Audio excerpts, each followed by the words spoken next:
Hello friends, कैसे हो आप सब लोग। फ्रेंड्स, आज के सेशन में हम बात करने वाले हैं लॉरेंस कोहलबर्ग के नैतिकता के सिद्धांत के बारे में।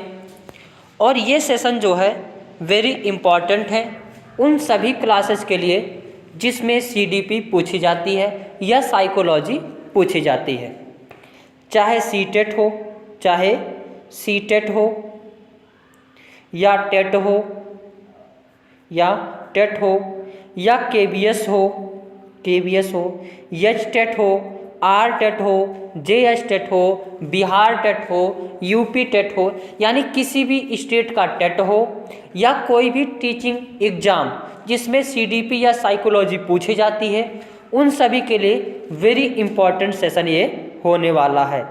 और इसको लास्ट तक ज़रूर बने रहें क्योंकि इसमें एक एक पॉइंट जो है एक एक नंबर दिलाने के जैसा है।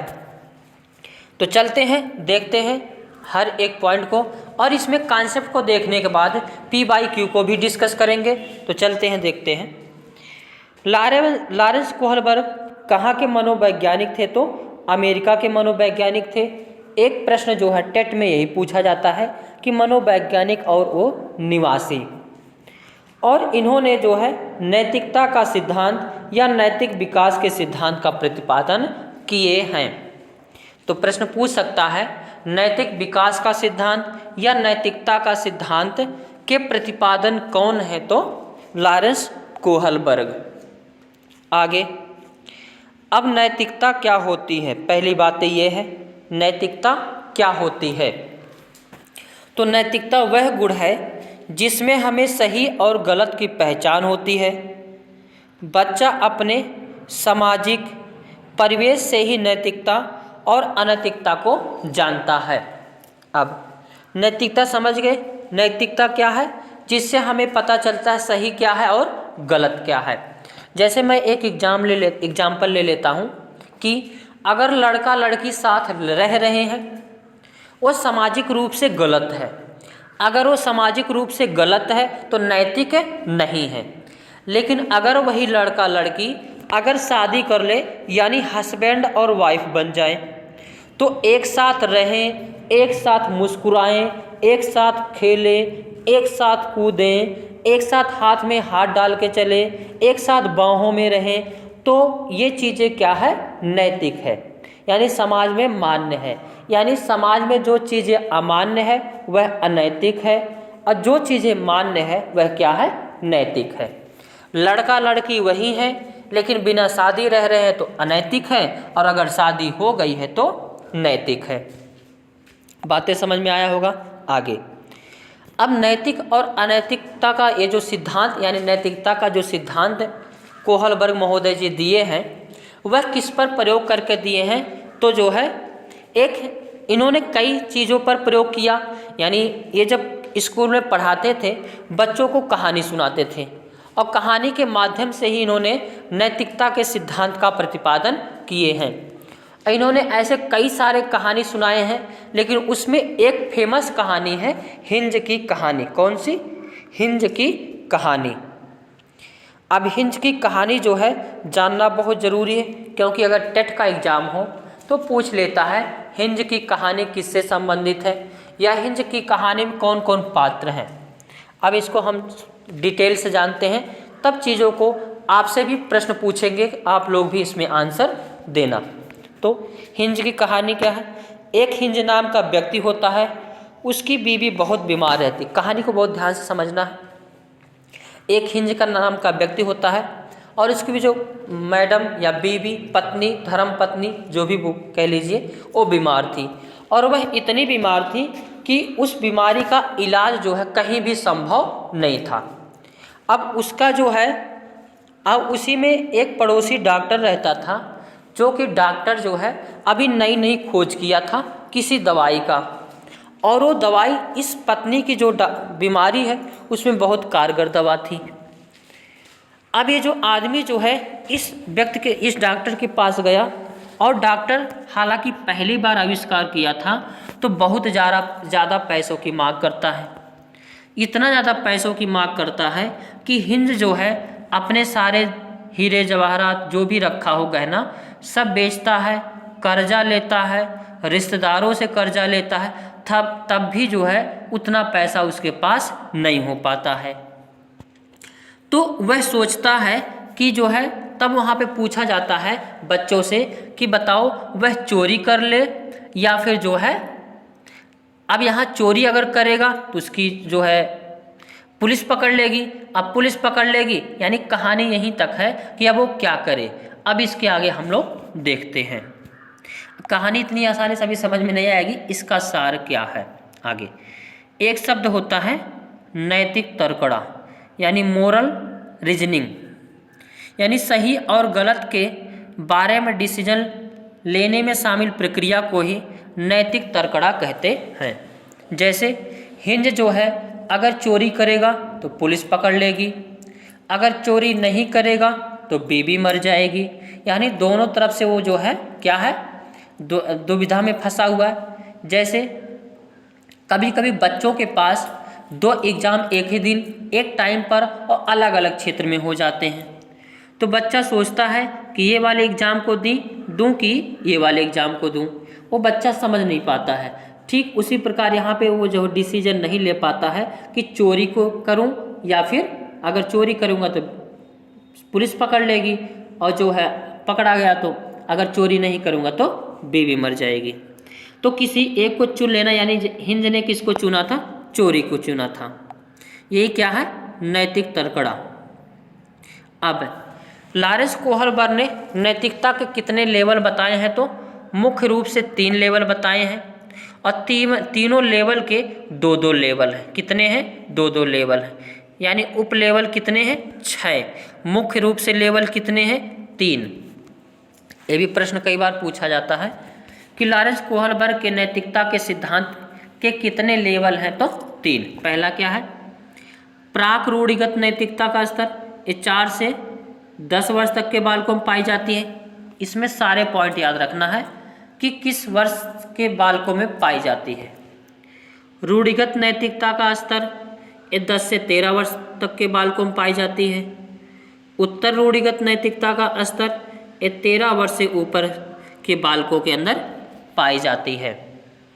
तो यहाँ से भी प्रश्न जो उठ सकते हैं कि प्राक रूढ़िगत नैतिकता का स्तर किस उम्र के बालकों में होती है, तो 4 से 10। रूढ़िगत नैतिकता का स्तर 10 से 13 वर्ष तक के बालकों में, और उत्तर रूढ़िगत नैतिकता का स्तर 13 वर्ष से ऊपर के बालकों में। आगे अब पहला है प्राक रूढ़िगत नैतिकता का स्तर, ये 4 से 10 वर्ष तक के बालकों के अंदर पाई जाती है। अब इसमें विशेषता देखते हैं डिटेल से। इस समय बच्चों में नैतिकता 0 पाई जाती है, यानी बच्चा दूसरों के हिसाब से ही अपने नैतिकता को दिखाता है। इस अवस्था में नैतिकता दूसरों के मानकों के अनुसार निर्धारित होती है। अब छोटा बालक होता है, इसको मैं एक कहानी से समझाता हूँ। मान लेते हैं घर में कोई रिश्तेदार आए और छोटा सा बालक है, रिश्तेदार का पैर नहीं टच किया, नमस्कार नहीं किया, और सामान में कुछ खाने के लिए रिश्तेदार को दिया गया था और बच्चा उस सामान को लेकर खाने लगा बिना पूछे बिना कहे। तो इसमें मम्मी पापा क्या करते, बहुत मारते हैं, बताते कि बेटा ऐसे नहीं ऐसे करना चाहिए, किसी चीज़ को सामने रखा उसको नहीं खाना चाहिए, ज़बरदस्ती कोई दे तब भी नहीं खाना चाहिए, थोड़ा भाव लगाना चाहिए। और अगर कोई रिश्तेदार आए तो उसको नमस्कार करना चाहिए, पैर टच करना चाहिए, प्रणाम किया जाना चाहिए। यानी इस उम्र में बच्चे के अंदर कोई नैतिकता नहीं होती है, और नैतिकता होती है तो किसके अनुसार होती है, दूसरों मानकों के अनुसार होती है। बचपन में आप सभी लोग भी रहे होंगे तो ऐसा ही कुछ किए होंगे। आगे इसके भी 2 भाग, इसके कितने भाग हैं, 2 भाग। पहला है दंड एवं आज्ञा पालन उन्मुखता। इसमें बच्चों की नैतिकता आज्ञा पालन पर आधारित होती है।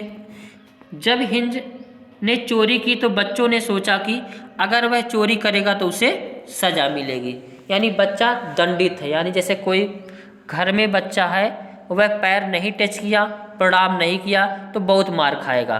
तो कुछ बच्चों ने बोला कि अगर वो चोरी कहेगा तो मार खाएगा। यानी एक किस अवस्था में है, पहली अवस्था में दंड एवं आज्ञा पालन उन्मुखता में। दूसरी साधनात्मक सापेक्षता उन्मुखता। इस अवस्था में जैसों को तैसे भी कहा जाता है, क्योंकि इसमें जैसा व्यवहार कोई करेगा वैसा ही वह खुद भी करेगा। जैसे अगर छोटा बालक स्कूल में पढ़ रहा है, उसका अगर आप पेंसिल तोड़ देंगे तो पेंसिल तोड़ देगा।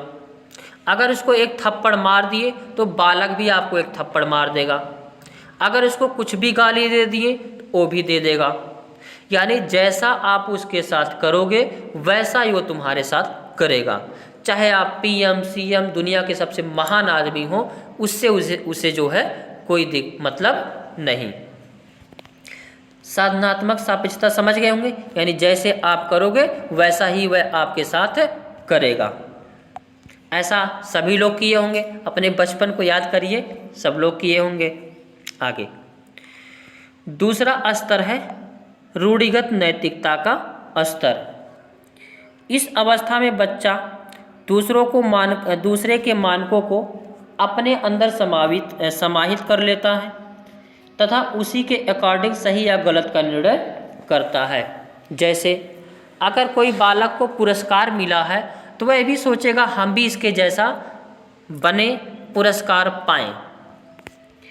या कोई अगर दंडित हुआ किसी काम को करने से तो वह बालक सोचेगा हम भी यह काम ना करें, नहीं तो हम भी दंडित हो जाएंगे। यानी दूसरा व्यक्ति जिस प्रकार से करेगा अच्छा या बुरा, वैसे बालक भी अच्छा या बुरा उसको एक्सेप्ट करता है। आगे इसके भी दो भाग हैं। पहला है अच्छा लड़का या अच्छी लड़की बनने की उन्मुखता। यानी अगर कोई बालक पुरस्कार पाया है तो वह देखेगा कि मैं भी पुरस्कार पाऊं। अगर वह बालक गाना गा करके पुरस्कार पाया है तो ये भी अच्छा से अच्छा गाना गाने की प्रयास करेगा और पुरस्कार को ग्रहण करने की कोशिश करेगा। दूसरा है कानून एवं व्यवस्था उन्मुखता। इसमें बच्चा कानून तथा सामाजिक व्यवस्था को बनाए रखने की भावना विकसित करता है। जैसे एक जगह जाते हुए रेड लाइट जली हुई थी, फिर भी उसके पापा उसको क्रॉस कर गए, जिसके कारण उनका एक्सीडेंट हो गया। तो बच्चा क्या करेगा, सबको बताएगा कि अगर लाल बत्ती यानी रेड लाइट जली हो तो जाना नहीं चाहिए, रुक जाना चाहिए, नहीं तो एक्सीडेंट हो सकता है। तीसरा है उत्तर रूढ़िगत नैतिकता। यानी 13 वर्ष से ऊपर के बालकों के अंदर ये पाई जाती हैं। इसमें क्या होता है, इसमें निर्णय खुद लिए जाते हैं, ना कि समाज के जरिए। यानी बच्चा जो है इसमें खुद ही जान जाता है कि क्या सही है क्या गलत है। जैसे दहेज लेना सही है या दहेज देना सही है, या दहेज लेना गलत है या दहेज देना गलत है, ये अपने हिसाब से बना लेगा। अपने हिसाब से यहाँ पे अब सोचने लायक बच्चा हो गया है कि मतलब दहेज लेना दहेज देना सही है या गलत है। यानी किसी को मारना, झगड़ा करना, मान लेते झगड़ा हो गया, इसको मारना जरूरी है कि नहीं, तो ये सारी चीज़ें वो अपने आप से निर्णय कर सकता है। इसकी भी दो अवस्थाएं हैं। पहला सामाजिक अनुबंध उन्मुखता। इसमें किशोर जरूरत पड़ने पर सामाजिक नियम को तोड़ देता है। यानी अभी तो इसमें अगर किसी की मृत्यु होने वाली है, यानी उसको जो है डॉक्टरी में ले जाना अति आवश्यक है, एक्सीडेंट हो गया है, तो रेड लाइट जल गई है, फिर भी बच्चा क्या करेगा, रेड लाइट को तोड़कर वह पहले उसको अस्पताल पहुंचाएगा। तो इसमें यानी वह सामाजिक नियम को क्या कर देता है, तोड़ देता है। दूसरी अवस्था होती है सार्वभौमिक नैतिक सिद्धांत उन्मुखता। इसमें किशोर दूसरों को विचारों से नहीं बल्कि खुद के मानकों के अनुसार व्यवहार करता है। जैसे भगत सिंह, महात्मा गांधी, जैसे भगत सिंह का एग्जाम्पल बहुत अच्छा है। इन्होंने दूसरों के लिए जो है अपने को बलिदान दे दिए। यानी हम मर गए तो क्या हुआ, हम चले जाएंगे तो क्या हुआ, मगर दूसरे लोगों को फायदा होना चाहिए। यानी दूसरों लोगों के लिए इसमें क्या करते हैं, बच्चे जीते मरते हैं। अब इसके जो है PYQ को हम लोग देखते हैं। इसमें एक ट्रिक याद रखना है, अगर कहीं मोरल शब्द या नैतिकता या नैतिक शब्द दिख जाएगा, वहाँ पे किसको लगा देना है, लॉरेंस कोहलबर्ग को। चलो अब लगाते हैं जो है क्वेश्चन, देखते हैं PYQ। ये सारे PYQ प्रश्न कहीं ना कहीं पूछे गए हैं। आज के सेशन का पहला क्वेश्चन है,